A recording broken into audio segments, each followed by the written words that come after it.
Hi అండి అందరికీ. ఈరోజు మా పిల్లలు బంగాళదుంప కూర వండమన్నారండి.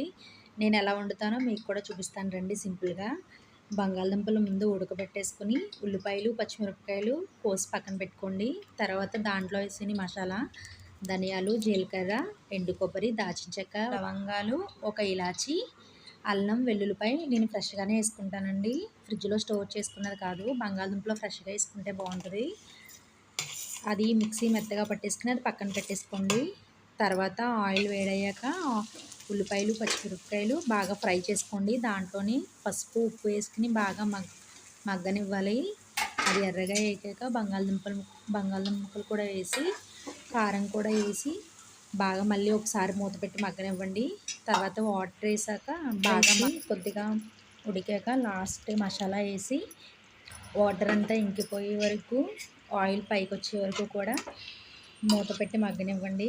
తర్వాత లాస్ట్లో కూర అంతా మగ్గిపోయాక కొత్తిమీర వేసుకుని దింపేసుకుంటే సింపుల్గా ఈజీగా బంగాళదుంప కూర రెడీ. మీకు నచ్చితే లైక్ చేసి సబ్స్క్రైబ్ చేయండి.